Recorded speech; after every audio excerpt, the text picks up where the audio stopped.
Hi friends, welcome to Telugu defence news. America supreme court Tahawwur Rana అనే టెర్రరిస్ట్ని ఇండియాకి అప్పగించడానికి ఒప్పుకుంది.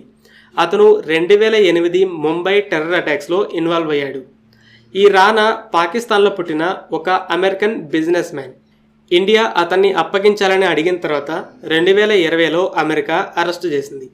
26/11గా పిలుస్తున్న ఈ దాడుల్లో 166 మంది చనిపోయారు, మరో 300 మందికి తీవ్ర గాయాలయ్యాయి.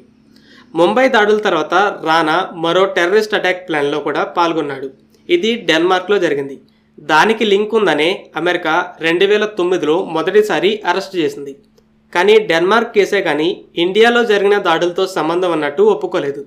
అమెరికా డెన్మార్క్ కేసులో 14 సంవత్సరాలు జైలు శిక్ష విధించింది. కానీ 2020లో కోవిడ్-19 సోకేసరికి అతన్ని విడుదల చేసింది.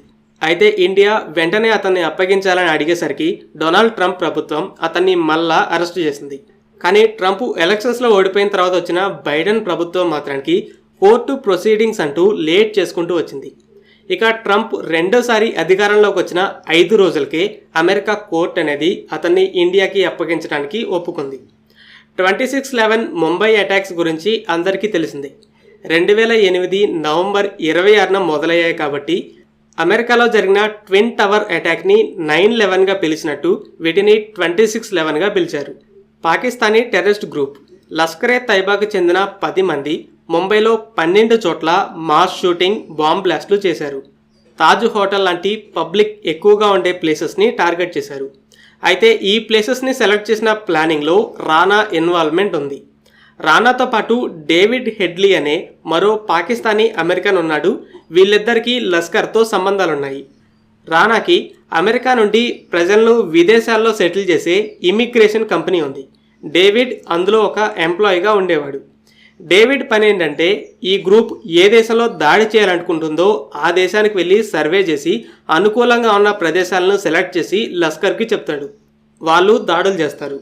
వాడు ఏ దేశానికి వెళ్ళాలన్నా ఎవరికి అనుమానం రాకుండా మా కంపెనీ పని మీదే వచ్చాడని రానా డాక్యుమెంట్స్ని ప్రిపేర్ చేస్తాడు.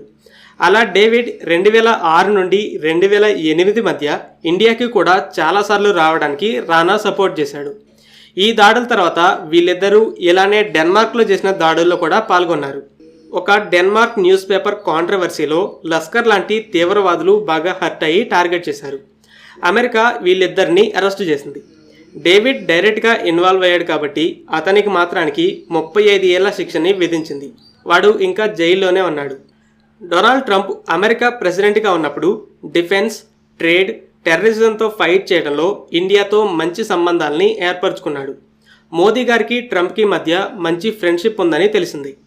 ఇండియాకి వాంటెడ్ క్రిమినల్స్ చాలామంది అమెరికాలోనే ఉన్నారు. వాళ్ళని ఇండియాకి అప్పగించడానికి ట్రంప్ మాత్రానికి అనుకూలంగా ఉన్నాడు. 2020లో అడిగిన వెంటనే అరెస్టు చేయటం, ఇప్పుడు మరలా రాగానే రానాని అప్పగించడానికి ఒప్పుకోవడం అనేది మంచి ఎగ్జాంపుల్. అయితే ట్రంప్ పన్నుల విషయంలో ఏం చేస్తాడో చూడాలి. ఒక్క ఖలిస్తాన్ కాదు, ఇండియాని 6 ముక్కలుగా చేస్తామని పబ్లిక్గానే స్టేట్మెంట్లు ఇస్తున్నాడు. ఈ కేసులో ఏం జరుగుతుందో చూడాలి. ఫ్రెండ్స్, ఈ వీడియో మీకు నచ్చినట్లయితే లైక్ చేయండి. అలాగే మరిన్ని ఇంపార్టెంట్ డిఫెన్స్ అప్డేట్స్ కోసం మన ఛానల్ని సబ్స్క్రైబ్ చేసుకోండి.